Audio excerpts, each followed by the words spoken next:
Bueno, bienvenidos a este capítulo.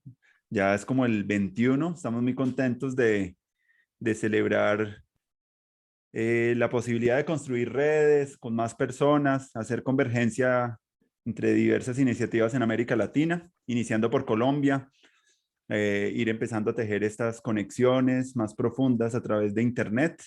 Ya tenemos pues tecnologías, tenemos como la facilidad, ya dándole un uso más democrático y ciudadano a este tema de la construcción de una nueva educación, pero sabemos que esa nueva educación pues está relacionado con muchas experiencias que ya están trabajando en el territorio por muchos años, unas más recientes que otras, pero sí, como ir haciendo crecer ese micelio hace parte de este programa de conversaciones sobre educación. Estamos muy felices de estar con Valentina Villamarín, una invitada muy especial para el día de hoy. Vamos a estar hablando sobre su proyecto que cofundó con otras personas que llaman Pasósfera y bueno, pues vamos a estar aquí, seguimos acá, sabemos que estamos en un proceso acá a nivel de Colombia muy interesante también para profundizar la democracia y sabemos que la democracia se puede profundizar también haciendo que estas iniciativas de autoorganización y de fortalecimiento como del tejido social pues existan y estén más consolidadas. Que estamos convencidos de que tendríamos una mejor democracia si hay millones más de experiencias como las que estamos promocionando en estos programas y estamos como muy contentos de ver como que esa conversación es algo como infinita, infinita. Entonces, Valentina, bienvenida a este espacio y gracias por estar acá con nosotros. Muy, muy honrado también contigo de tenerte.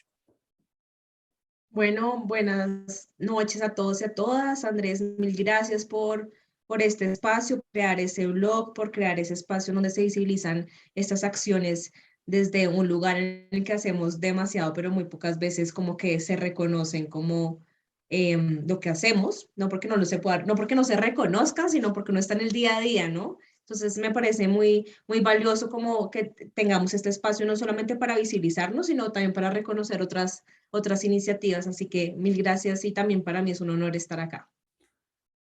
Bueno, Valentina, me parece muy, muy importante para como darnos a conocer un poquito. Cuéntanos algunas historias de tus aprendizajes previos antes de Pasósfera que sean significativos, de pronto también si es importante el territorio donde viene, es importante mencionarlo porque pues eso también configura mucho lo que somos, los aprendizajes. Por ejemplo, yo soy de Manizales y bueno, eso, el vivir y caminar por las montañas de un lado al otro, pues eso configura también un tipo de sensibilidad bien particular, también los maestros, los amigos, incluso los libros que hemos leído que también como que le hacen uno clic para consolidar estas ideas, me parece fundamental cómo hacerlo y te invito como a hacerte presente desde de esta reconstrucción como biográfica de tus de aprendizajes previos. Desde el Big Bang hasta nuestros días, como le decía a un amigo hace unos días, y él, ¿cómo así? No, pero sí, como desde donde quieras, pues tejer eso, porque muchas de las cosas que a veces vemos en los proyectos, vemos lo que se hace, pero a veces no sabemos muy bien los mundos interiores que están ahí, las redes de personas, porque a veces uno se cree como más individual y estamos pues en una red de relaciones con otros, con otras personas en el mundo, y eso es importante hacerlo notar como visualización también del gesto educativo. Entonces, bienvenida como a esa primera parte de, de autoconocimiento, ¿cierto? De Valentina, como La ser más difícil. multidimensional. Sí, la parte más difícil y más bonita también. Mm. Sí, bueno, no, pues yo soy de Bogotá, pero siento que Bogotá es de todos y de nadie, literal, o sea, como que influyen un montón de culturas, de sincretismo, hay unos híbridos sociales y culturales fenomenales, también hay unos residuos del conflicto armado bien fuertes en las dinámicas que llegan a esta ciudad y que la construyen como ciudad.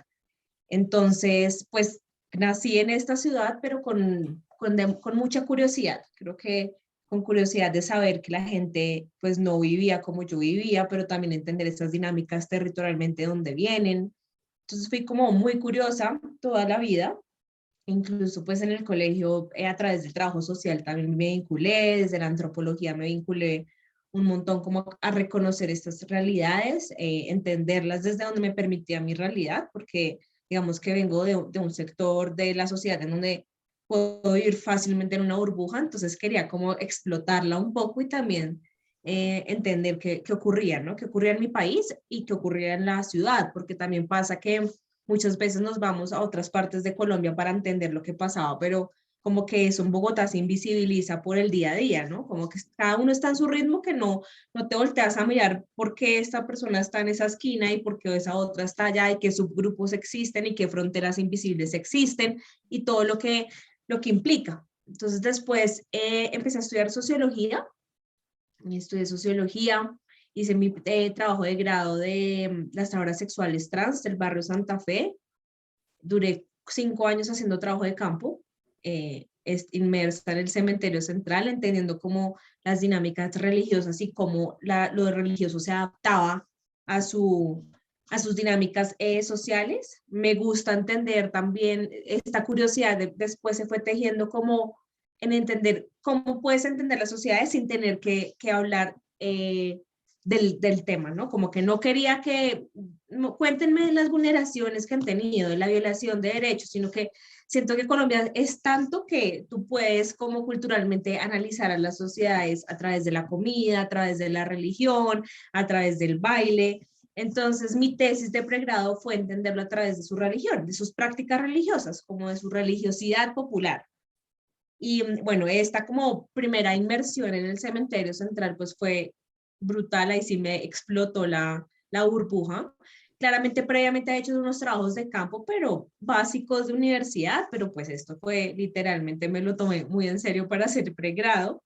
De ahí salió un libro que se llama Entre la calle y el cementerio, porque también otra cosa que nos pasa es como que hablamos en nuestro propio idioma, en el académico, en el sociológico, y qué pasa, cómo hago para que la gente entienda lo que yo vi. O sea, no vale con escribir para los mismos, para que los mismos nos aplaudamos y los mismos nos digamos que qué interesante, como romper también esas barreras de conocimiento, también democratizar un poco esas brechas académicas y unirlas cada vez a lo práctico. Y bueno, después de eso tenía como un bache de meses entre graduarme y ya no hacer, pues ya haber entregado tesis. Me fui a la Sierra Nevada de Santa Marta a hacer un voluntariado a escuelas rurales e indígenas. Ahí empecé como con un poco sobre el tema de educación para la paz, pues son territorialmente constituidos a partir también desde el turismo, digamos que reconocen más como al turista como propietario, entre comillas, del territorio y no a ellos mismos. Entonces también empezando como a mirar estas dinámicas. Y digamos que antes de eso trabajé con desvinculados, niños menores de edad que hacían parte de guerrilla y AUC. Entonces, bueno, tuve ahí dos perspectivas muy fuertes y territorialmente muy fuertes, porque con desvinculados nuevamente fue en Bogotá.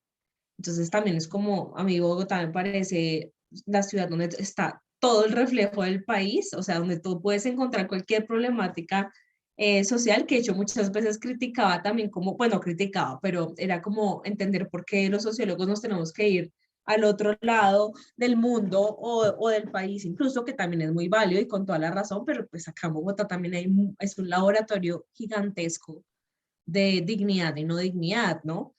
Entonces, después de esas dos experiencias dije como no, yo quiero crear algo con una compañera también de sociología, como quiero crear algo que rompa con todo, ¿no? Porque trabajas en entidades públicas y es la burocracia, entonces tienes un montón de sueños, pero no los puedes aterrizar y te quedas haciendo el acta, el informe y ya, y cuántos atendiste y el indicador.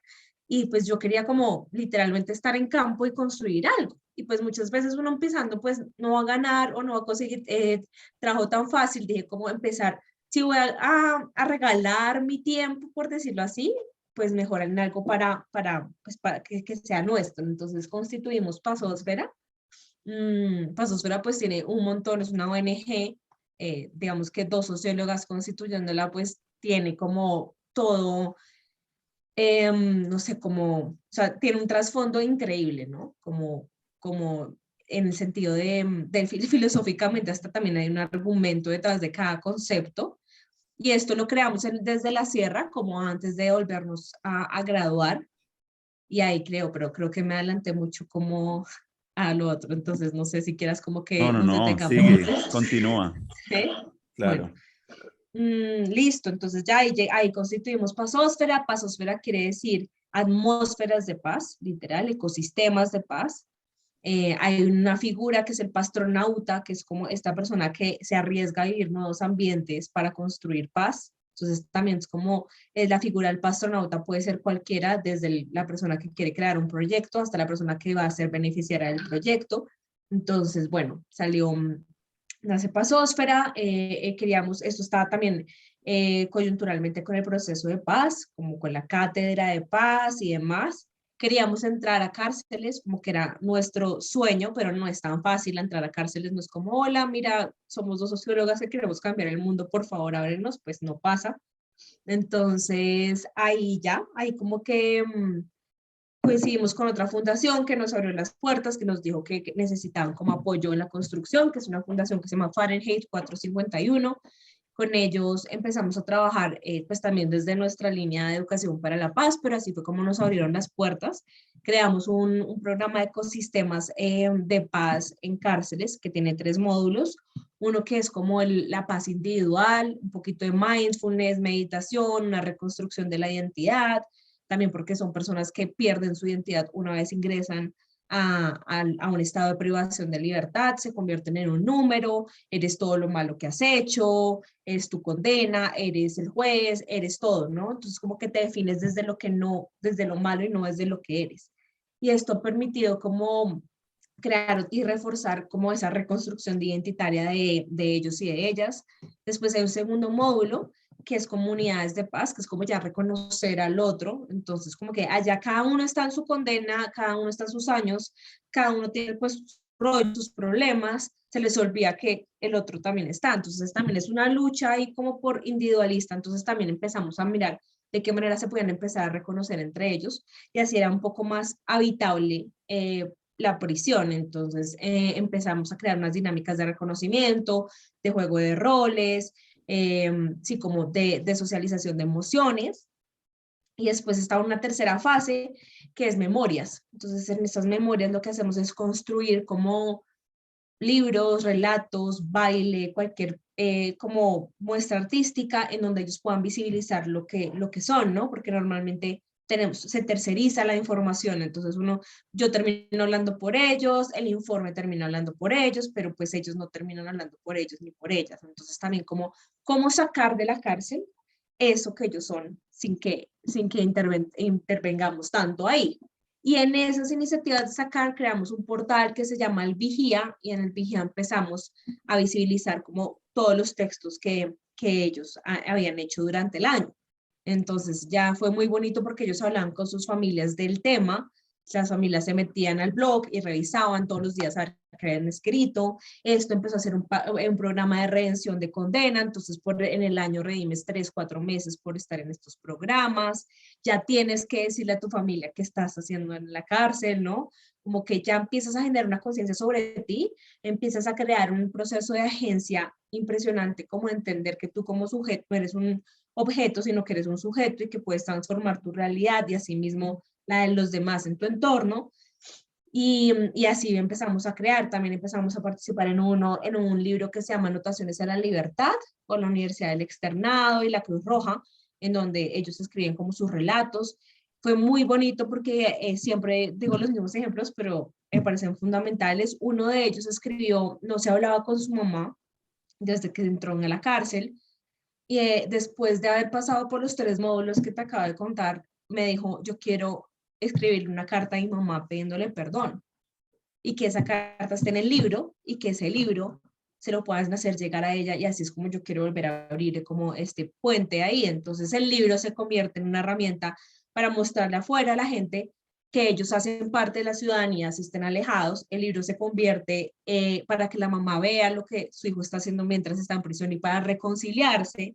El libro representa también como una herramienta de diálogo, una herramienta de redención. Muchas veces estos libros llegaron a los jueces de ejecución de penas para mostrar que se estaban, pues, las fases de comportamiento, como en que estaban usando el tiempo, en que estaban aprendiendo. Y así poco a poco empezamos como a abrirnos en otros espacios. Digamos, después en otra segunda fase creamos espacios de diálogo entre colegios y cárceles, en donde la cárcel fuera como un escenario digno del colegio también, ¿no? Y más en Colombia cuando se violan tantos derechos humanos. Entonces empezamos a llevar estas realidades a las cárceles, a los colegios, y empezamos a mirar de qué manera se podían comunicar los estudiantes con la población, ¿no? Entonces ahí empieza como a crearse nuevas cosas. Entonces un primer ejercicio fueron unas cartas. Entonces los estudiantes decían, pero yo qué le escribo a una persona si yo estoy en una burbuja, nunca he hecho algo tan malo, me siento bobo escribiendo esto, o yo qué le puedo dar, qué consejos le puedo dar. Y el otro lado decían en la cárcel, pero yo qué le escribo, si yo he hecho todo mal en mi vida, no le puedo dar ningún consejo porque pues estoy acá. Entonces también como volver, como ponerlos un poco incómodos para mirar de qué manera pueden horizontalizarse entre ellos, comunicarse entre ellos y dignificar la relación, ¿no? Que independientemente de que se conozcan o no, ahí están.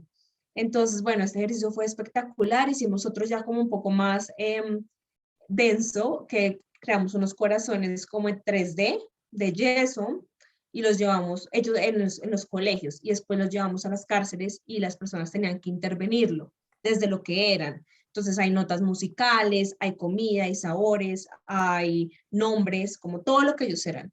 Y después llevamos ese corazón nuevamente a los colegios a crear una sesión de reparación. Entonces ellos ya decían, fue pucha, esto vino de la cárcel, llegó a mí, tengo una responsabilidad con esto, empecemos a mirar de qué manera podemos fortalecer esto. Entonces, bueno, digamos que estos son ejemplos, pero así empezó a coger rumbo Pasosfera. Ay, qué alegría lo que cuentas, todo me parece muy, muy, muy potente porque pues están trabajando aspectos de la restauración de las personas, ¿cierto? Como de la dignificación y de la empatía, que creo que es algo que es lo que en situaciones donde ha habido tanto conflicto es lo que realmente se resulta debilitando. Yo hace poquito leía también una tesis doctoral sobre psicopatías y lo que mostraban ellas es que estas personas y no las psicopatías de personas que cometen actos violentos, sino de las personas de cuello blanco que están ahí en corporaciones o en los gobiernos y esto, y como características, y una de las cosas que hablaban era personas que logran una indiferencia tal con el otro, una desconexión de la realidad del otro, una insensibilidad al dolor del otro. Entonces me parece muy bonito lo que estás haciendo y como lo están haciendo porque están buscando también expandir el círculo también de atención de los niños para reconocer otras realidades, otras situaciones de vida y por lo menos que eso me parecía muy bonito cuando veían en la página de Pasósfera las aulas de la empatía, esa conexión que yo también como pedagogo lo he estado haciendo en mis prácticas pedagógicas, porque yo trabajo también mucho desde las artes visuales, la fotografía y esto,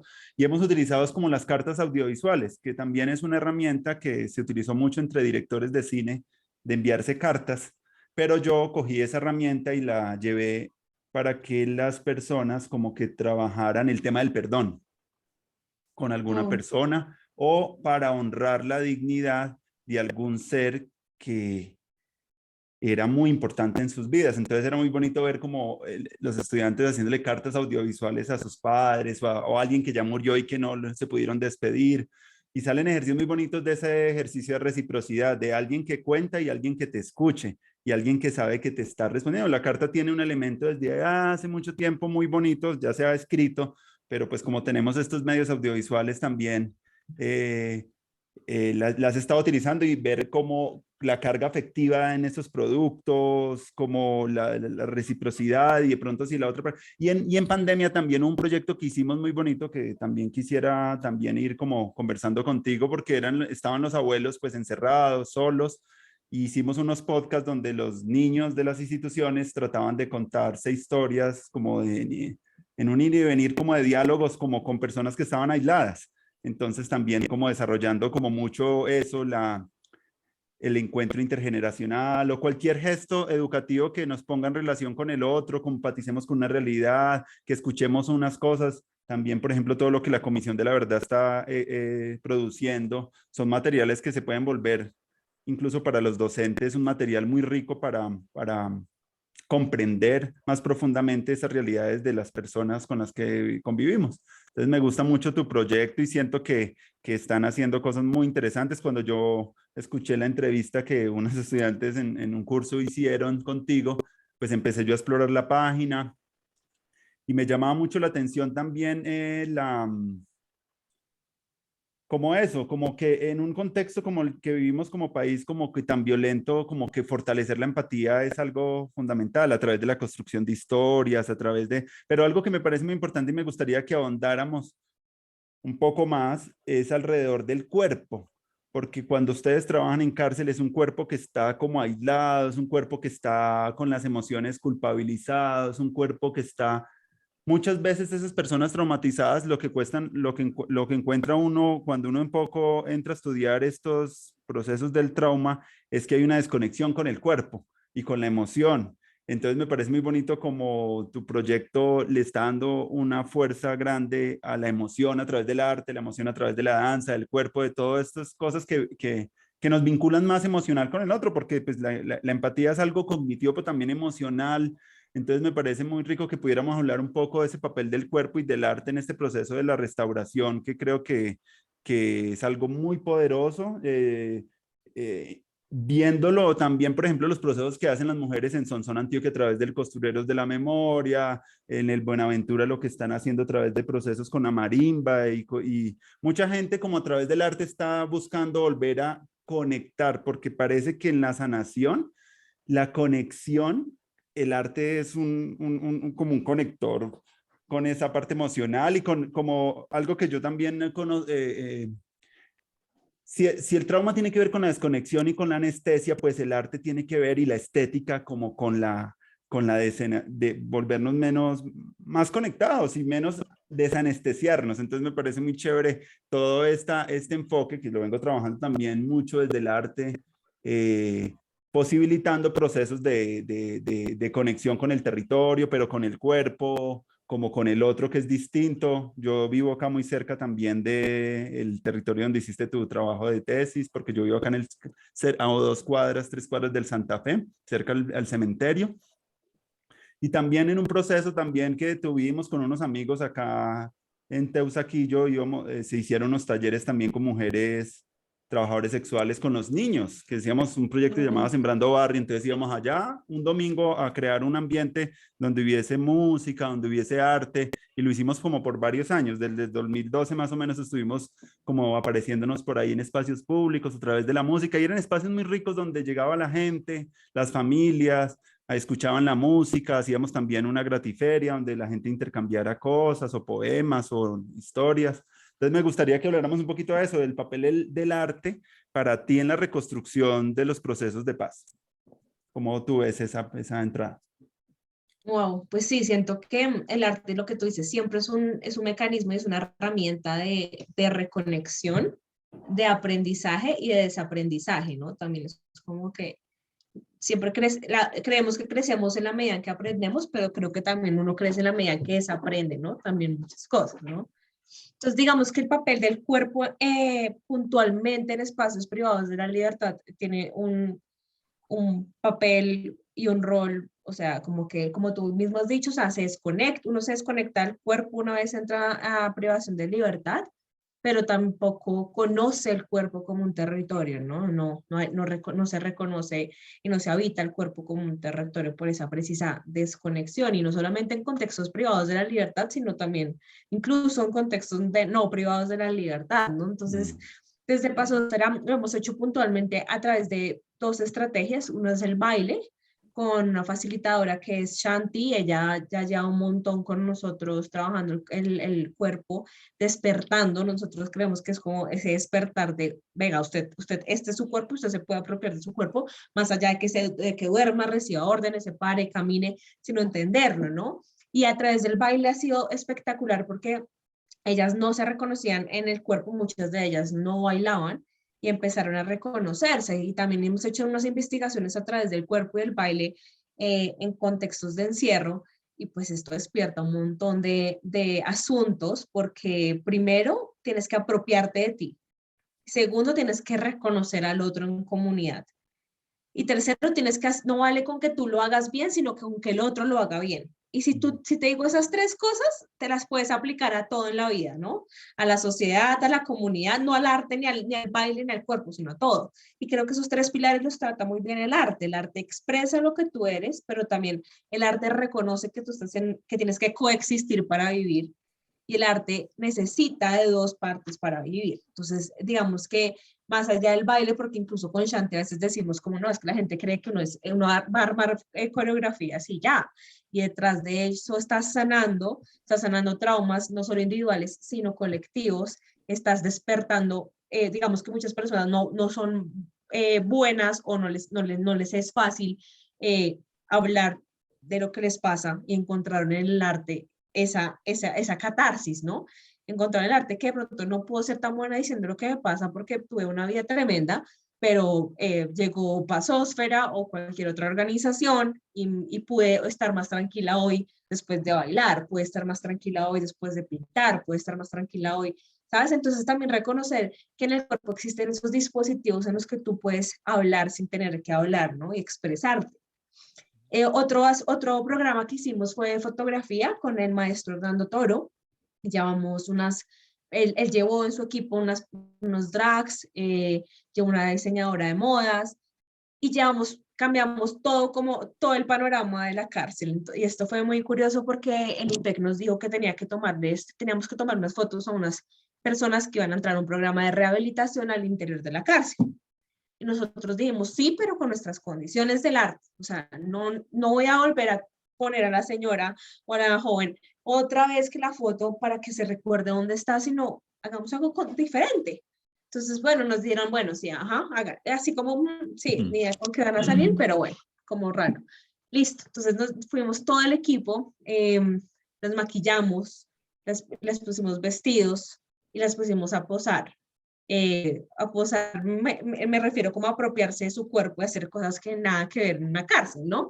Entonces eso en el espacio incomoda a todo el mundo, porque es como, esta gente debería estar pasándola mal, no debería estar desfilando, no debería estar posando, como que rompe con todas las estructuras, y siento que la función del cuerpo también es eso, y el arte es eso, es romper con las estructuras, incluso el juego también, ¿no? El juego es muy importante, entonces ahí casi que se crea un performance, unas dinámicas anti-cárcel. Hay un juego ahí porque estamos diciendo a una persona en la cárcel que por favor pose para una foto, pero con una peluca, está con un vestido, está maquillándose, y empezamos a darles a todas esa posibilidad. ¿Y qué pasa ahí? Que empiezan a reconocerse, empiezan a ayudarse, porque como es un lugar en donde no se les da todo lo mismo a todas, ni siquiera los derechos humanos, entonces cuando se les da lo mismo a todas, ya no tienen que pelear, ya no es como lucho por esto, sino ya todos tenemos, una vez garantizado ese todos tenemos, empiezan a reconocerse, ¿no? Entonces, pose así, ¿qué tal si le mandamos esta foto a mi familia? ¿Y qué tal si le mandamos esto a mi hija y que me vea que estoy posando desde la cárcel así? Pues nadie va a creer, porque normalmente pues uno asocia la cárcel, lo triste, el castigo, la culpa, la vergüenza, y el arte es lo opuesto, ¿no? El arte es coexistir, el arte es dignidad, el arte es esto soy yo, es visibilizar, es conectar. Entonces, el arte y el cuerpo o sea, son supremamente importantes, pero casi que son una resistencia tremenda en cárcel, ¿no? Y después de estas fotos quisimos preguntarles, quisimos hacer como unos formatos de postal. No sé si las tengo acá. Y ese formato de postal era la foto de ellas, y le empezamos a preguntar por los sentidos, como qué paisaje, cuál es su paisaje favorito. Entonces empiezan el atardecer, el amanecer, el bosque, el olor a madera, el olor a chicle, texturas, la de mi gato, la de mi perro, y empezamos a preguntar por todo esto, y nos dimos cuenta que los sentidos hacen parte de los recuerdos, ¿no? Casi que nada de eso lo tienes en este momento privado de la libertad, pero es lo que te hace sentir viva, ¿no? Empezamos también a despertar esos sentidos que también hacen parte del cuerpo, como así no los tengas en este momento, no podemos dejarnos ganar, por la misma estructura en la que estamos, que nos está reproduciendo como unas lógicas anti-arte, anti-dignas, y empecemos a traerlas. Entonces, desde la meditación las hemos traído, obviamente intentando que no haya una acción con daño, porque pues puede ser muy bonito y todo, pero ajá, terminamos de meditar y donde estoy, entonces también con unos cuidados bien tremendos, pero empezando como con una resistencia, ¿no? Con una resistencia de traer siempre los sentidos, de jugar en el sistema literal como y bien irresponsablemente con todos los actores, pero sí como entender que independientemente de que estén allá, pues la vida sigue, porque una vez estás en la cárcel, es como si el tiempo se paralizara, ¿sabes? Como te hablan del pasado y ya, no te hablan del presente. Entonces también como mover un poco esas herramientas que tenemos. Y pues hoy en día ya llevamos 7 años y hemos estado con personas desde hace, bueno, Picota dejamos de ir, pero digamos yo estuve con Picota 5 años. Entonces ya después de 5 años ves cómo se van apropiando los mismos de su cuerpo, cómo se van apropiando del arte para expresarse, cómo el arte también se convierte no en un fin, sino en un medio, entonces ya sabes cómo tratar al otro para que no generen otras cosas, entonces también desescala el conflicto. Entonces el papel del cuerpo es, una vez lo activas, ya puedes generar y crear y construir y sembrar más cosas. Si se desconecta tu emocionalidad, se desconecta el amor propio, se Claro. desconecta el autoconocimiento, se desconecta la conciencia, se desconecta la capacidad de relacionarte, se desconecta la capacidad de entender en dónde estás, ¿no? Entonces también es como, y no solo ahí, también en los colegios nos pasa, ¿no? Que cuando les ponemos a hacer unas estrategias de baile, como que les parece chistoso, les parece raro, como que no saben cómo comunicarse de otra manera diferente al diálogo, ¿no? Como que, ¿cómo más me expreso? No tengo ni idea, ¿no? Entonces es como, no solamente ahí, sino en otros espacios. Y con esto quería decir, el año pasado construimos una coreografía en la cárcel, hicimos los mismos y mostramos los pasos al colegio. Y el colegio construyó la misma coreografía. O sea, son dos lugares que no se conocen, pero se construyó una misma coreografía. Entonces el colegio, los estudiantes sabían que estos estaban ensayando, que las personas privadas de la libertad la estaban ensayando, y ellas también, y fue como que casi la motivación para no dejar de ensayar, para no dejar de mostrar lo que estaban haciendo. Y así fue, desde el cuerpo se comunicaron y se reconocieron sin tener que hablarlo, sin tener que decirlo, incluso sin tener que conocerse. ¿Cómo ha sido esa transformación de los chicos en los colegios, en esa conexión con esas personas que pueden ser muy lejanas a ellos? ¿Cómo qué cosas de pronto has visto que sean como importantes en esa conexión que podríamos seguir de pronto trabajando también como maestros? Me parece muy importante todas esas reconexiones con todas las comunidades, porque si nosotros creamos esa conexión, pues seguro que vamos a tener más capacidades de estudiemos lo que hagamos, hagamos lo que cualquier cosa, pero ya tenemos como existen, están en nuestro círculo de atención, no son como, porque es que los casos de racismo, de clasismo que se ven todavía en la sociedad, de una persona como superior a otras, son todavía muy evidentes y todavía, a pesar de que hemos avanzado en cosas, siento que falta mucho más para seguir fortaleciendo esa empatía, porque ponte a ver que la mayoría de casos problemáticos, el sexismo, el racismo, incluso el calentamiento global, son falta de empatía, falta de cuidado, falta de atención frente a lo no humano, falta de atención a las personas que están ahí. Y si uno va a la empatía, pues está yendo como a la raíz de muchos de los problemas que tenemos como sociedad, que uno ve las noticias y cada vez problemas de matoneo en los colegios, incluso en colegios, por ejemplo, en Manizales apareció hace uno muy poco en un colegio de estrato alto en el Granadino, la institución súper callada. Terminé hace ver poco una serie chilena maravillosa que se llama La Jauría, donde cuentan también los casos de violencia sexual en las instituciones, pero esa serie es genial porque cuenta todo el entramado que hay de la injusticia en la institución, pero también en la medicina, pero también en la policía, y lo desentraña muy bien y lo va mostrando como entonces, me parece muy chévere todas estas cosas que puedan desentrañar que la empatía está en las personas, pero también está, aparece como en la institucionalidad, donde hay mucho silencio, donde también hay mucha como incapacidad de reconocer la responsabilidad del daño y eso es una de las cosas también que nos hacen estar en violencia, estar en indiferencia, cuando evadimos la responsabilidad. No somos conscientes cuando la embarramos y decimos, ves que mira, también nos equivocamos. Entonces como que hay una cultura mucho del engaño y esa cultura del engaño y de la responsabilidad y de la trampa y a veces está muy naturalizada en muchas cositas pequeñas en nuestra vida cotidiana y creo yo que desentrañarlas en los ejercicios que yo hago de cultura de la paz cuando trabajo esto pedagógico, uno, pues el primer territorio de conciencia somos nosotros, nuestras historias de vida. Hemos notado también mucho con la pedagogía que muchos de los maestros no han sido conscientes de sus vulnerabilidades y sus violaciones a la dignidad.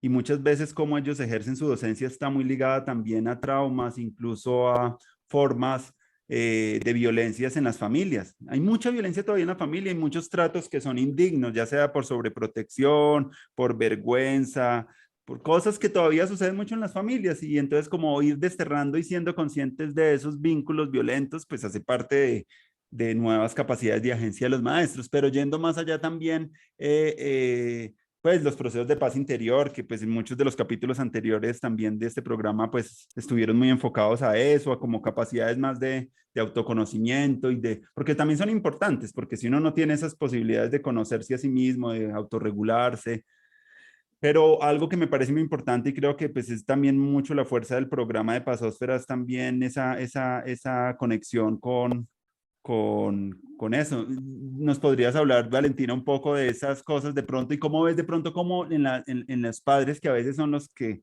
se oponen más a las innovaciones en los colegios, cuando a veces pasan otras cosas, ellos llaman otra vez la atención de qué ha pasado de pronto cuando hacen esas conexiones, cómo recepcionan eso los padres, cómo pasan en las instituciones con los niños y con los jóvenes?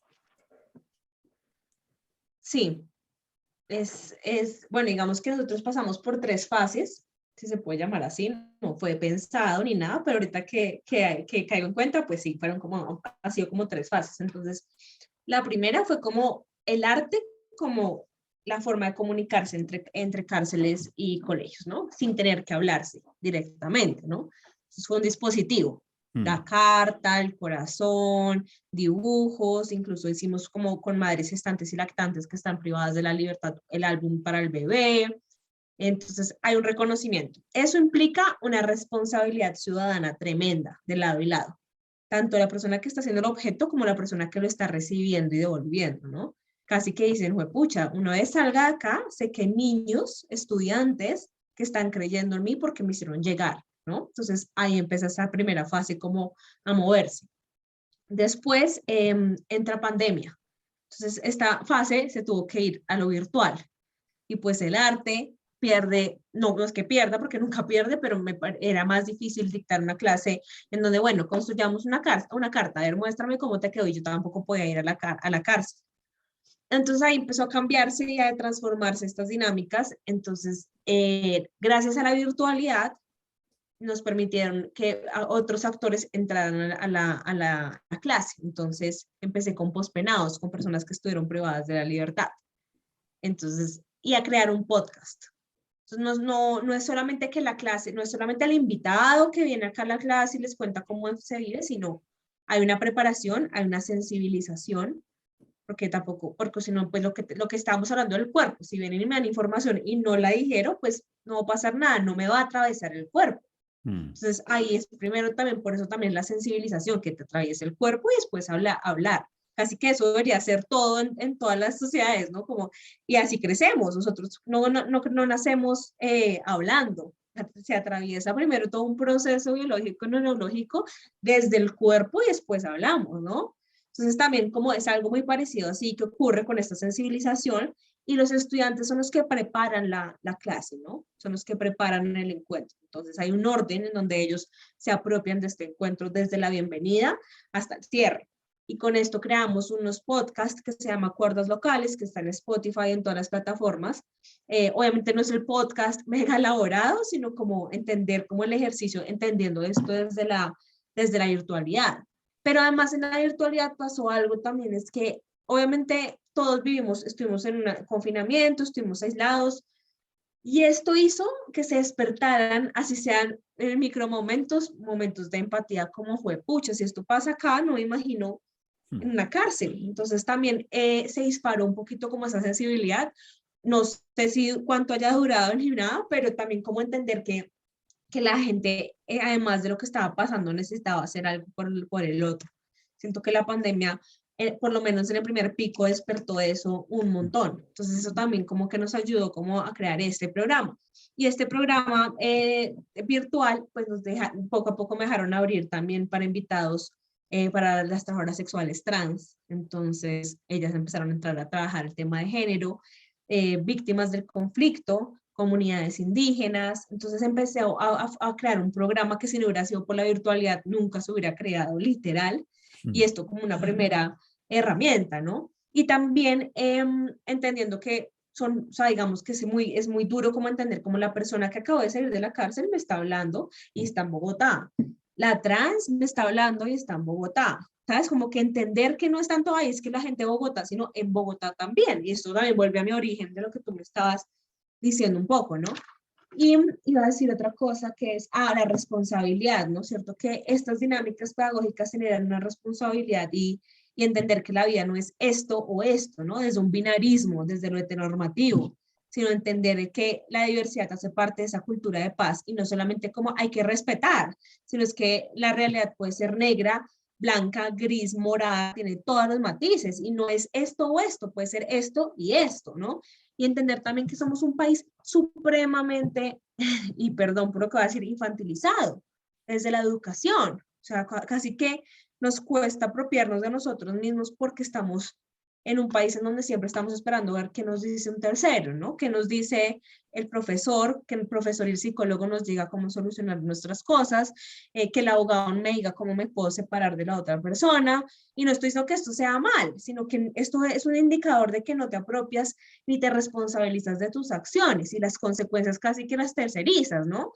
Y esto vuelve otra vez a la justicia restaurativa, o sea, en la justicia, en lo punitivo, tú cometes un daño y el que te dice qué castigo vas a pagar no es la persona que no es la víctima, sino el Estado, pero nadie le pregunta a la víctima qué necesita usted para repararse, ¿no? Entonces, esto también en estas dinámicas pedagógicas vuelve y juega, tiene que haber una conciencia del daño, tiene que haber una responsabilidad y no solamente con tu entorno directo, sino una responsabilidad ciudadana frente a las problemáticas que existen.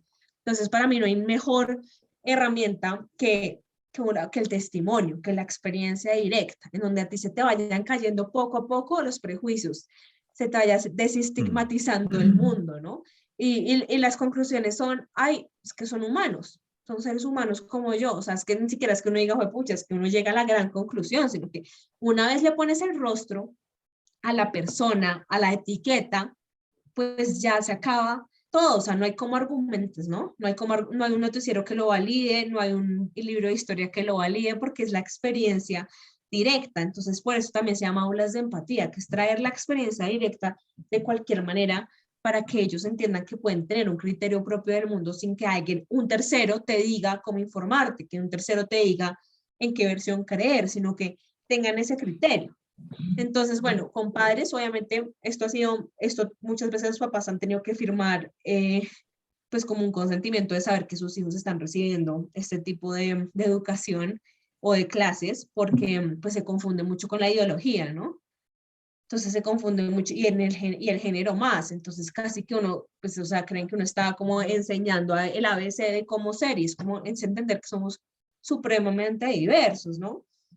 Entonces, obviamente limitaciones, o sea, nos ha ido muy bien porque nos hemos cuidado también un poco de que, pues, que los padres de familia estén enterados de cómo se están llevando a cabo y más que todo en la segunda fase que te digo que fue la virtual, pues porque es en la casa de ellos, ¿sabes? Me estoy conectando con un pospenado desde mi casa, o sea, entonces, pues la noción de seguridad y demás, pues es demasiado complicada.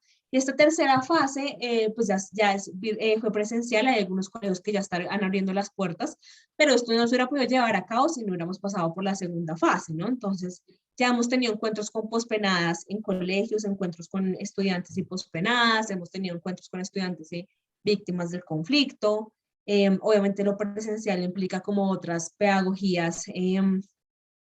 El tiempo ya no juega a favor, sino en contra, porque se acaban mucho más rápido las clases, entonces para sentir y todo. Los silencios, algo que me llamó mucho la atención de cuando hablabas de los silencios al principio, es como que sí, como que el silencio es, también es un opresor, es una forma de oprimir, ¿no? Y nosotros hemos convertido esos silencios opresores en esos silencios como sentipensantes, ¿no? Estamos acostumbrados que si hay mucho silencio, uno como profesor empieza, pero ¿qué es? ¿Están poniendo atención? A ver, y es como, puede ser la reflexión profunda de lo que está pasando, porque es que, venga, tengo 15 años, me acaban de explotar mis burbujas, espere ese momento y lo tramito, ¿no? Entonces, hemos convertido también estos silencios en unos silencios sentipensantes y casi que necesitamos que el tiempo, el cuerpo lo dijera, que atraviese el cuerpo para tener una postura, ¿no? Y esa conciencia también, como que eh, no es convencer a las personas de que el mundo es esto y esto, y que las personas que están en la cárcel son espectaculares, sino que tener un criterio frente a las realidades, antes de juzgar una realidad, también entender qué pasa, ¿no? Y hemos llevado también personas que investigan esas realidades, como para poner la teoría de la realidad a dialogar. Y ha sido espectacular. Hemos llevado estudiantes de la Javeriana que están hablando sobre la reincidencia y el enfoque de género. Entonces, en ese diálogo, pues con pospenadas, pues lo académico empieza a desboronarse un montón. Hemos tenido una socialización de una tesis de postdoctorado sobre el proceso de paz con excombatientes en colegio. Y pues también la tesis se desboronó porque fue como, pues muy bonito y todo, pero acá no funciona, ¿no? Y también es darle esas herramientas a las personas jóvenes de entender la responsabilidad que tienen frente a la academia, frente al mundo, frente a su entorno. O sea, desde que vas a escribir y a emitir algo sobre una sociedad, pues tienes que validarlo netamente. Y pues con esto también traigo alusión como las investigaciones que hacemos son validadas por las poblaciones. Mi tesis de pregrado, hasta que no la leyera una persona trans, no la pasé ni siquiera a ser libro, ¿sabes? La de maestría fue igual, como que incluso la construí con personas privadas de la libertad para validar. Mis primeros jurados fueron ellos, ¿no? Entonces también es como transmitir eso, como más allá de lo que queramos estudiar, no podemos así como no podemos desconectar el cuerpo de la mente, no podemos desconectar la teoría de la realidad, porque pues va a ser una teoría para la teoría, no una realidad para la realidad. Sí, señalo yo varias cosas ahí importantes porque cuando hay un fracaso de la enseñanza de las ciencias sociales en los colegios, incluso de acontecimientos históricos violentos y traumáticos, porque las metodologías parece que se aprende de memoria, no pasa por el cuerpo, sino que es un acto solamente memorístico de memorizar, la Segunda Guerra Mundial, lo de la Unión Patriótica, pero no hay como esa conexión más profunda de lo que pasó y digerir eso.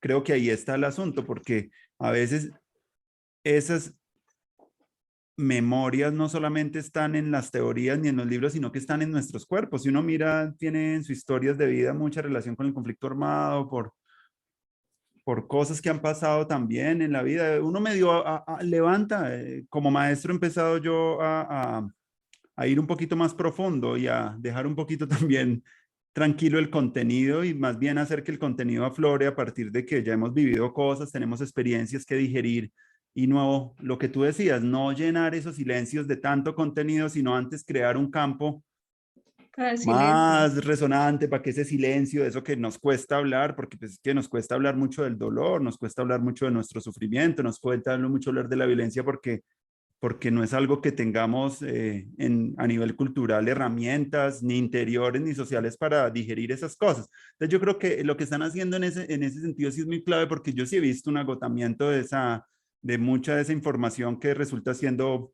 sí, la vi, resolví el examen, pero realmente no me conecté profundo con la historia y ya tener el caso de la persona que está ahí, la tengo de frente, que le puedo preguntar, que la puedo sentir, eso ya crea ya un aprendizaje que realmente pues no se le va a olvidar a uno nunca de la vida. Alguna conversación que uno tuvo cuando uno viaja y que también puede conectar. Yo cuando también he viajado a hacer trabajo de campo con comunidades también indígenas, esas cosas también a uno como que ya no puedo volver a hacer la clase igual, ya no soy el mismo, ya tengo una responsabilidad social más grande, ya al viajar y ir conocer el territorio, pues como que esa exigencia ciudadana se le agranda, le da también cuenta a uno de los privilegios y como que las personas más privilegiadas tienen más que liderar en el mundo cosas porque pues tienen más posibilidades.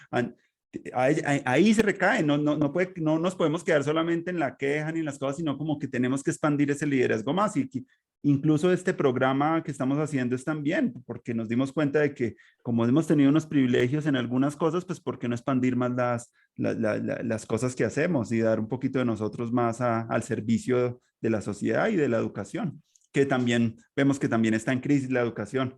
Muchas de las formatos, lo que tú decías, en los trabajos con las instituciones, que a veces vulneran y revictimizan a veces a las comunidades, van a hacer un trabajo de campo rápido, pero entonces llenen esto, pero como que no hay en la última, en los últimos de los diálogos hablábamos con alguien que estaba haciendo trabajos en el Catatumbo y contaba, él decía, pero es que hizo un ritual muy sencillo y sintió que se lograron más cosas, pero llegan los funcionarios a mostrar estadísticas y cosas, decía él, y que a veces cosas más sencillas, más profundas, de mayor conexión, pueden brindar cosas que se vuelvan inolvidables para las personas, escuchar las historias, escuchar al otro, honrarle la dignidad al otro. Son cosas como muy sencillas que a veces, que como profes a veces no tenemos. Entonces me parece muy chévere, Valentina, que tu experiencia esté brindando esos elementos para ir resignificando lo que significa estudiar ciencias sociales, lo que significa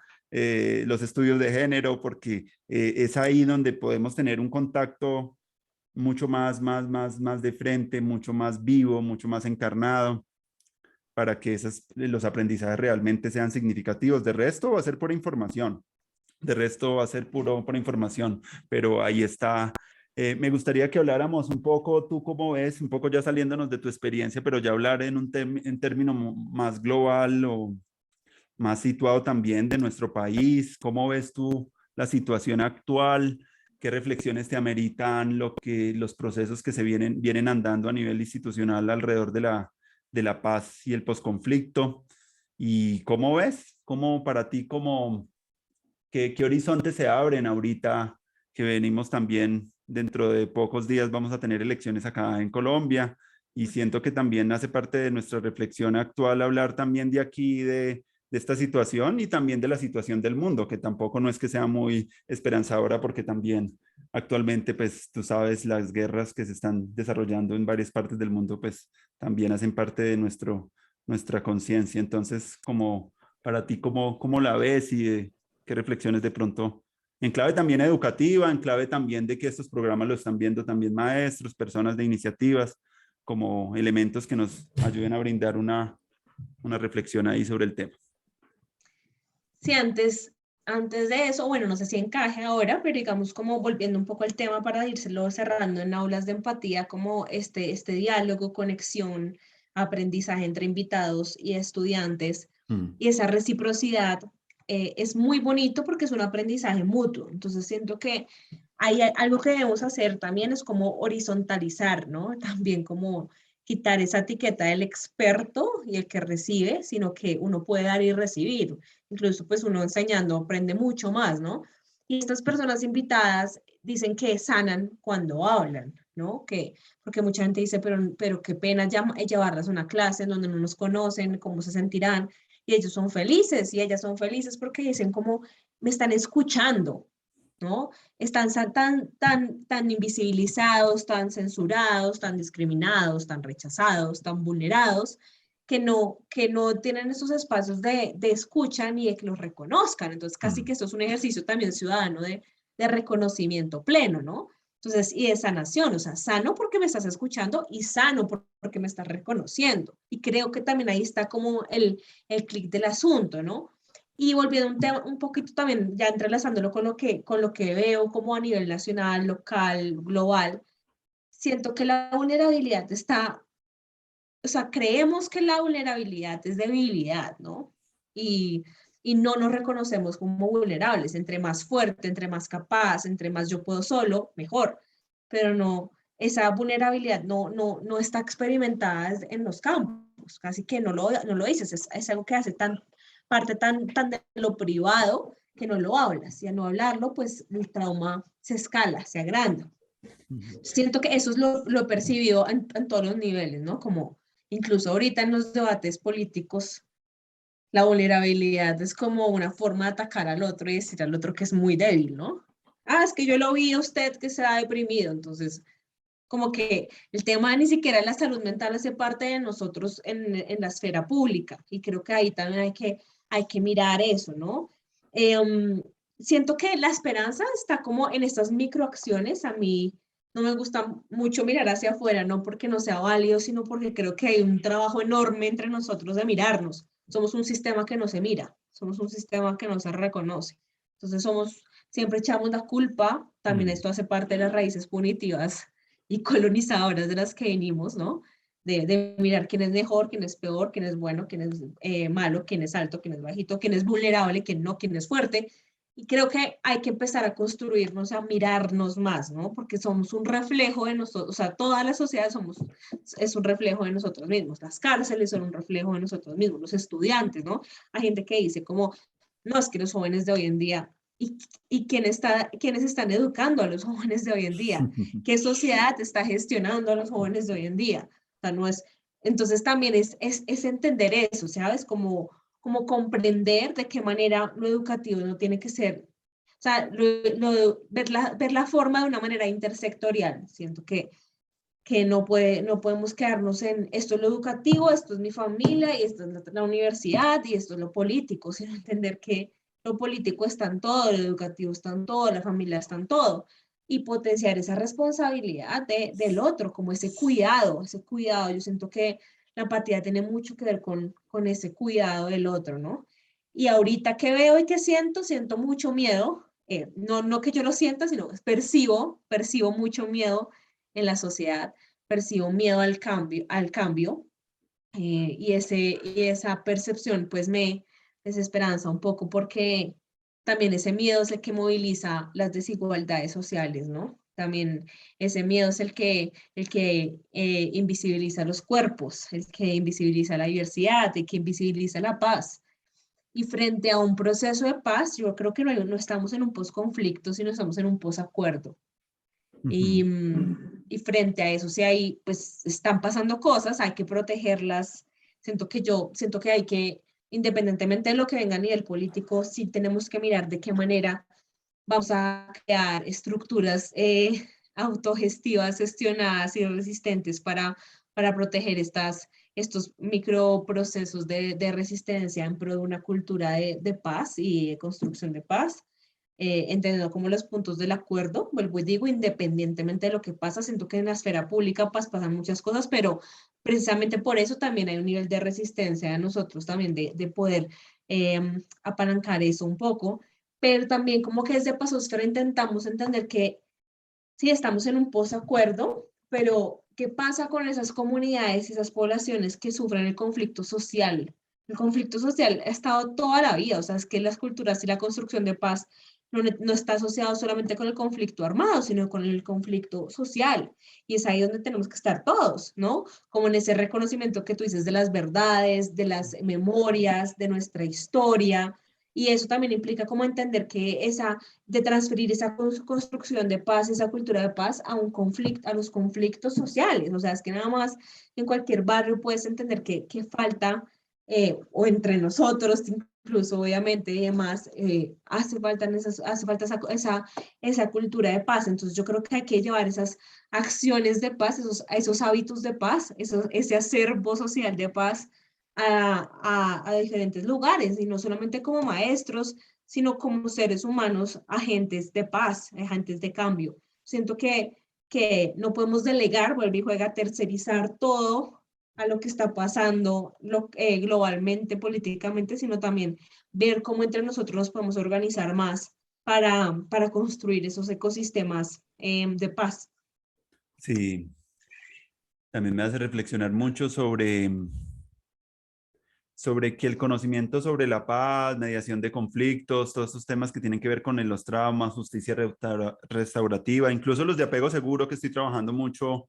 Ahorita quizás vayamos a trabajar un proceso con agentes con primera infancia sobre temas de violencia y estamos muy interesados pues a hacer conciencia de que el conocimiento sobre el apego seguro, que son como nuestras relaciones con los cuidadores, los mismos investigaciones que hablan de epigenética, cómo los traumas también, pues, se transmiten y activan y desactivan genes, como que ese conocimiento tiene que volverse un bien público y un bien público y un bien ciudadano como conocemos sobre otras cosas, porque pues eso hace parte de la salud mental de nuestras familias, nuestros territorios y eso, esos programas también quieren hacer eso, como divulgar que esos conocimientos pues hacen parte de esa construcción futura de la paz, porque no se va a hacer solamente en un nivel así más amplio, sino que tiene que ser parte de nuestra agenda cotidiana de, de unas vidas más pacíficas, más armonizadas, más generando como maestros también. Creo que una de las responsabilidades también, y las vengo yo trabajando mucho, es como crear habilidades de conversación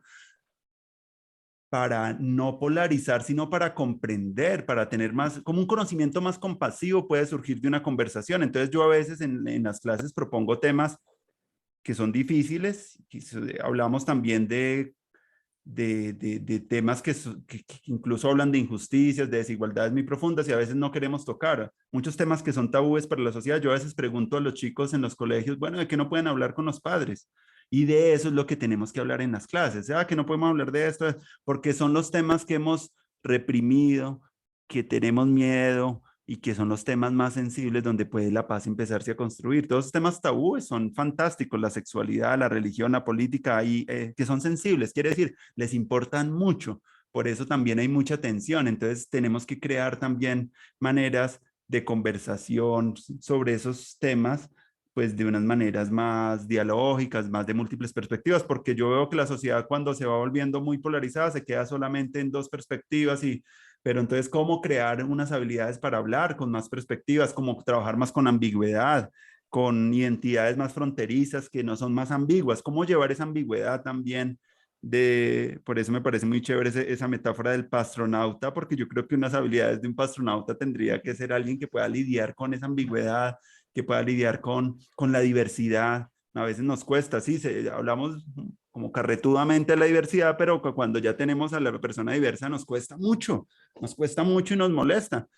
Entonces, muy chévere que el mundo tecnológico nos ha llevado mucho a esas burbujas informacionales de hablarnos solo entre amigos y yo creo que una práctica también muy pequeña de paz es hablar con alguien que piense distinto con nosotros, por lo menos eso ya de una despolariza un poco la cosa, hablar con la señora de acá, con eso, como crear más capacidades de diálogo con muchas culturas, no solamente con nuestro club, ni con las personas que más nos gustan, sino radicalizar mucho y creo que eso es algo que a mí me enamoró mucho de tu práctica y de tu proyecto porque era eso, una empatía más radical pasa por eso, pongámonos ahí en esos espacios, llevemos más a nuestros espacios también gente de los movimientos sociales, que también está parte de mi sueño también y mi utopía de educación es como que hay muchas potencialidades pedagógicas cuando tú llevas un líder social o llevar a una persona que está trabajando por tu territorio, llevar a alguien, un líder de tu comunidad o a una persona que brinde un servicio social para tu barrio, como que eso le muestra también a los jóvenes como, mira, estas personas están aportando, a veces están muy invisibilizadas, pero hace parte de construir esa agenda de cuidados y de conciencia, pues que en nuestra educación pues circulen más estas voces diversas, estos diálogos, con mucha diversidad, para no quedarnos solo escuchando la voz del profesor y a veces una voz muy sesgada y muy enjuiciadora de la realidad, muy polarizada, no, como radicalizar. Y el sueño mío también, al invitar a todas esas experiencias, es que a futuro también uno podría ensoñar la nueva educación, cómo podríamos hacer residencias en toda América Latina o por lo menos acá en Colombia o por qué no acá en una localidad donde podamos hacer esa educación distribuida por estos nodos donde vayamos a aprender, pues si acá hay cocina, pues acá que enseñan, como prender un modelo de educación descentralizada donde realmente la localidad sea como el aula, o si ya es la ciudad, pues es el aula.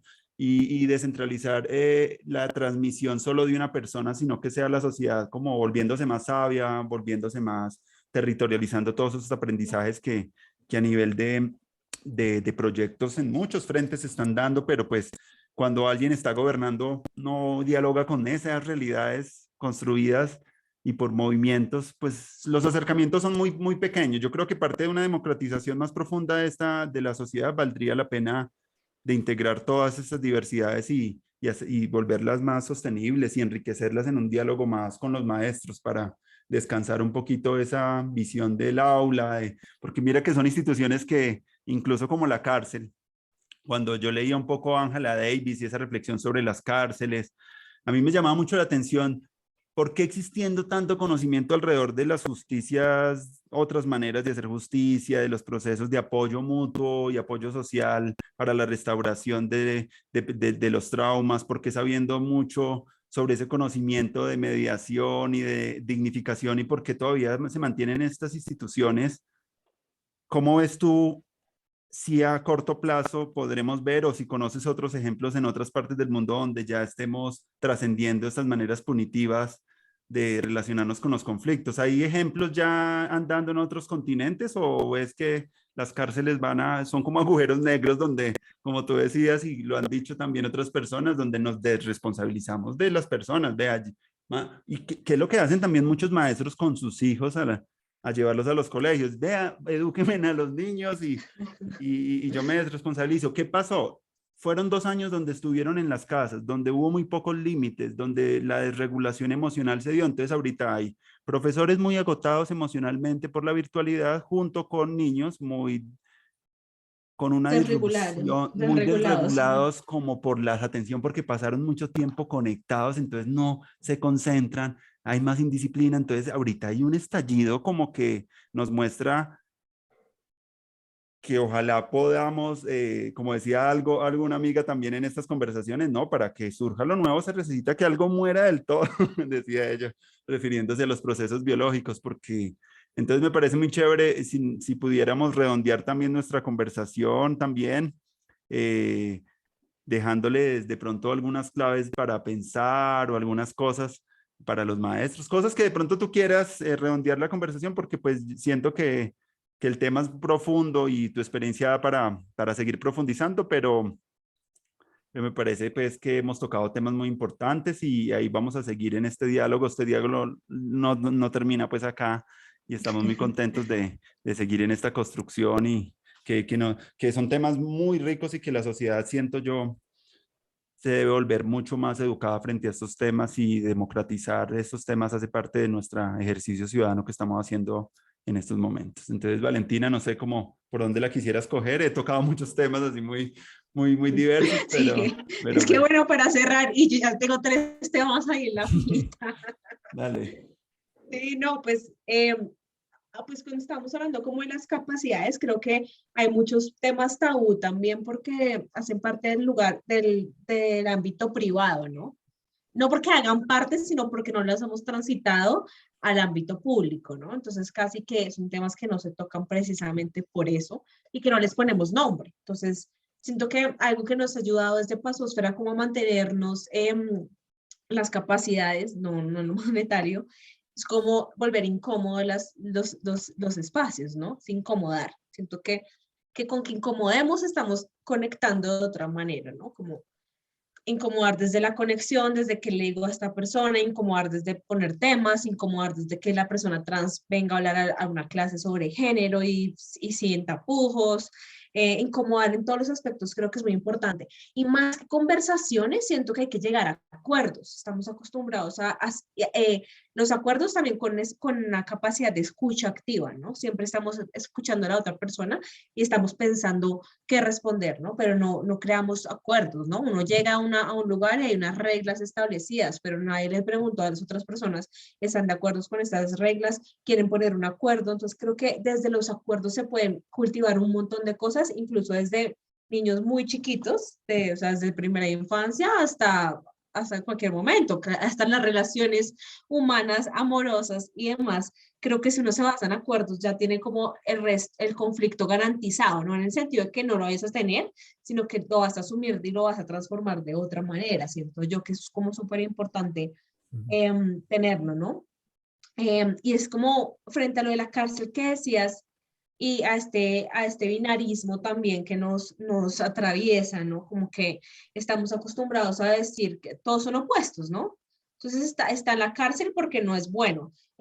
¿Sabes cómo entender esto? Como no sabemos cómo definir la salud si no estamos diciendo, no, pues porque no está enfermo, pero no definimos las cosas desde un lugar en el que es, sino desde un lugar en el que no es. Y eso yo creo que cognitivamente, desde teorías del conocimiento, pues ahí hasta la práctica, pues hay un montón de baches tremendos, porque nos definimos desde lo que no somos y no desde lo que somos. Y así es muy difícil reconocer a la otra persona. Así que también los invito como a reconocer a la otra persona desde lo que tenemos en común. No, no tenemos nada en común, porque sí, hay algo en común que siempre nos va a atravesar, siempre hay. Lo que pasa es que es mucho más fácil para nosotros definirnos desde lo que no somos, desde lo que nos diferencia, desde los opuestos, ¿no? Y ahorita con la JEP hay unas estrategias divinas de restauración y de reparación entre personas que han cometido un daño y personas que han recibido el daño o han sido víctimas del daño. Pero más allá de eso, de estos dos actores, la sociedad no está preparada. La sociedad quiere un culpable, la sociedad quiere a quien necesita a quien lincharla, la sociedad necesita un castigo, ¿sabes? Como que siento que hay que romper, porque digamos que con la JEP hay unos ejemplos maravillosos que están pasando hoy en día y que incluso pues no va a dar abasto, pero pues sí se están moviendo cosas desde la justicia restaurativa, pero la sociedad es la que, igual que con el plebiscito, ¿no? Que quienes votaron por el no, personas que no han vivido el conflicto armado, ¿no? Entonces también como que hay que repensarnos esto. A nivel internacional hay cárceles que ya se están cerrando porque ya tienen otra perspectiva de abordar el conflicto y de abordar el castigo, ¿no? Y entender que castigando no es aislando, sino que la noción de resocialización es diferente. Lo que pasa es que lo fácil es aislar a la persona y tenerla ya lejitos y que no estorbe. Lo difícil es los procesos restaurativos, lo difícil es las prácticas restaurativas, lo difícil es sentarnos a hablar de lo que nos incomoda, ¿no? Casi que uno ve a nivel familiar y es como, ay no, en la mesa no vamos a hablar ni de política ni de religión. ¿Por qué no? Porque creen que uno ya se agarra y que se acaban, incluso hoy en día, ¿no? Que entonces ya uno le sacan, ya tiene menos 10 amigos en épocas políticas, ya se agarra con el tío que no piensa igual o bueno, lo que sea, porque no estamos acostumbrados a hablar, estamos acostumbrados a defendernos y a reaccionar, y no, eso no es un diálogo, ¿no? Entonces siento que lo fácil es el castigo, lo fácil es lo punitivo y lo fácil es el aislamiento, lo difícil es sentarse. Y si no creamos esas capacidades y estas prácticas como parte de cualquier conflicto, porque no tiene que ser el gran conflicto, o sea, digamos, ahorita también desde Pasosfera estamos fomentando que los estudiantes puedan apropiarse de sus conflictividades y asimismo se puedan solucionar o transformar sin tener que alguien, que un tercero les diga cómo hacerlo, ¿no? Y esto ha generado pues un montón de prácticas nuevas a nivel institucional porque pues el psicólogo ya no cumple su rol, el papá tampoco, el profesor, no como que no lo cumplan, pero frente al conflicto ya ellos se están apropiando y pues le estamos apuntando que ojalá el día de mañana ya haya un conflicto y entre ellos hagan un círculo restaurativo con tótem de la palabra y bueno, ¿cómo vamos a hablar del tema? ¿Sabes? Estamos en esos esfuerzos porque claro, la gente dice, ay no, pero ¿qué voy a hablar de cosas que no son tan importantes? Es que todo es importante. Si yo te empiezo a decir a ti que no me gusta y mirar cómo pues eso no hace que se escale el conflicto. O en el caso del bullying, ¿no? Si le hubiéramos puesto nombre al bullying en el colegio de Manizales y si se le hubiera dado el tratamiento necesario o las herramientas de prevención necesarias a los estudiantes, al colegio, pues se hubiera creado otras dinámicas, otras prácticas. Y pues cerrando con eso también, como estamos acostumbrados a atender el conflicto, ¿no? A atenderlo, ¿no? Entonces, el proceso de paz, atendamos. Pero estas dinámicas de prevención no existen porque no creamos capacidades de comunicación asertiva, no creamos capacidades de diálogo, no creamos capacidades de escucha, no creamos capacidades de reconciliación Y eso está atado con lo que te decía, la vulnerabilidad. Si nosotros no nos vamos a reconocer vulnerables, jamás vamos a reconocernos como humanos, ni a nosotros ni al resto, porque estamos, no, yo soy súper fuerte, yo no lloro, los hombres, ¿no? Como también como esos estereotipos, ¿no? Yo soy una berraca porque puedo con todo y soy madre cabeza de familia. Pues qué chévere que tu maternidad, ser madre cabeza de familia, no te constituya como una persona berraca, sino como una persona que puede coexistir de otras maneras y que te podemos hacer más habitable el mundo. Pero pues esto depende de otras cosas. Entonces siento que sí, como que sobre todo a los maestros, a los facilitadores, talleristas, como le quieran llamar, es importante empezar a crear esas prácticas que a veces las dejamos como pasar porque creemos que es más importante como lo académico. Y en una de las recomendaciones que hicimos como de una sistematización sobre estas prácticas y estos procesos que llevamos, les dije en una conclusión como lo académico es igual de importante lo emocional, es igual. Pero si ustedes como instituciones no van a entender eso, van a tener en sus resultados a personas completamente duras académicamente y jodidamente de salud mental. Entonces, y de capacidades blandas o como les quieran llamar, como de relacionamiento y de coexistencia. Entonces, claro, tú sales con un preparado para comerte la universidad, pero sin saber relacionar o con lo que tú decías al principio, como no me importa, completamente indiferente. Entonces sí siento hay que ponderar lo mismo, así uno se gasta una clase diciendo cómo estás, porque también yo empiezo así, cómo estás, bien, mal, bien, no, pon otro nombre, entonces ya empiezan a salir, hoy me siento cansado, hoy me siento desgastado, hoy me siento desmotivado, hoy me siento ansioso, y esto genera también otras dinámicas, porque yo ya sé cómo se siente el otro, entonces yo no voy a molestar de esta manera, yo no le voy a decir esto porque hoy no está para eso, hoy qué chévere, él está súper motivado, hoy creo que podría coger bien mi chiste, cualquier cosa así, ¿sabes? Entonces, siento que eso podría como ayudarnos a abrir un poco más el espectro y a mirarnos, ¿no? No, de acuerdo, Valentina. Qué alegría todo lo que me cuentas, por lo que pues hace parte de lo que a lo que nos vemos abocados también y siento yo al trabajo mucho también con los adultos.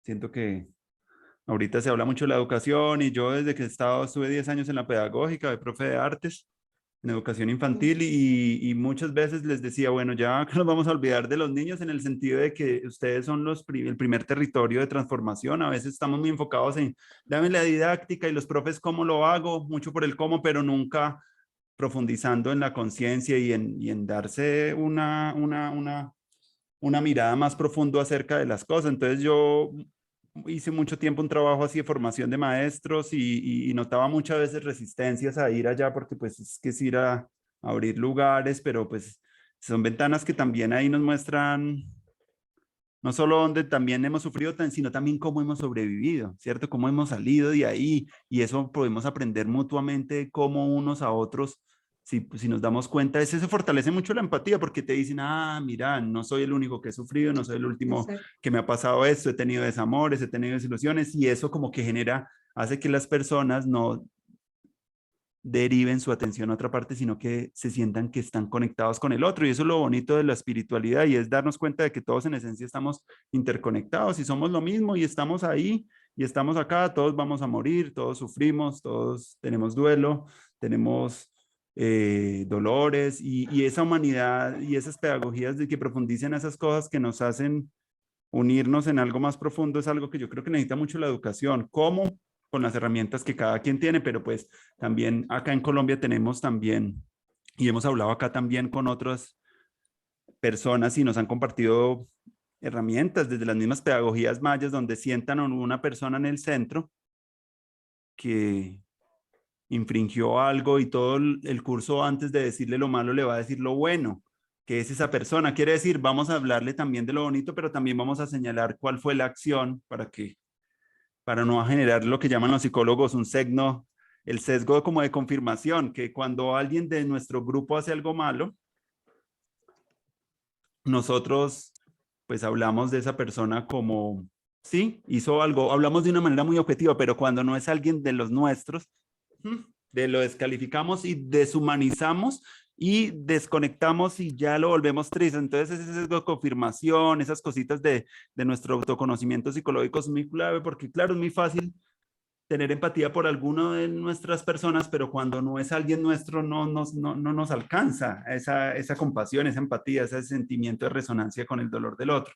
Entonces es bonito como en la educación podemos ir ampliando esos círculos. Cuando uno lee, por ejemplo, a Colbert en el desarrollo moral o estos autores que Carol Gilligan en esos estudios alrededor de las éticas del cuidado nos muestran mucho que esa moralidad, quiere decir ese ejercicio de abrazar cada vez realidades más distintas, pues se puede fomentar. Igualmente como estudiamos matemáticas, estudiamos a tocar piano, ese Claro. desarrollo moral hace parte de una transformación muy grande que tenemos como país, porque está congelado ese desarrollo moral. Siento que ese desarrollo está muy... ¿Por qué? Porque Está privatizado, lo está, emocional está privatizado. está muy privatizado. Y ese desarrollo moral necesitamos como hacer que sigan, pero como nosotros lo rechazamos, eso lo llevamos como a la esfera de lo íntimo y no es una esfera que nos vemos interpelados Público. todos. Entonces es muy chévere pues poder haber conversado contigo, me encantó mucho todas las líneas y todo tu proyecto que es muy inspirador, todo lo que haces con el arte, con la danza. También por ahí hemos hablado con Diana, que también es parte como cercana acá de estos espacios culturales de acá, donde he trabajado también a través de la danza y también quisiéramos también con ella conversar como otra perspectiva de su relato, bueno, y estamos muy contentos y seguiremos invitándonos en la medida en que esto vaya creciendo y bueno, muy chévere haberte conocido, así sea por estos medios, pero pues estamos ahí en este trabajo bonito. Y bueno, Valentina, pues queda como gratitud por el encuentro y porque hayas estado acá en este momento. Me parece que fue muy bonito. No, a ti, mil gracias por el espacio. Importante como somos muy buenos diciendo por qué hacemos las cosas y no para qué las hacemos. Entonces también eso es súper importante como anclarlo siempre. Si uno le pone un para qué a las cosas, sé que suena muy coach y todo, pero uno tendría más responsabilidad frente a la forma en que se relaciona con el otro en su entorno. Entonces, bueno, no, mil gracias a ti por este espacio. También la gratitud es mía. Siento como mucho, sí, gratitud y amor por este espacio en el sentido de visibilizarlo y entender que hay otras maneras, que ya tenemos que desaprenderlo algunas cosas y volver a construir. Entonces, y esto es una forma de construir, ¿no? Entonces, mil gracias, Bueno, Andrés. Valentina. Que estés muy bien. Bueno,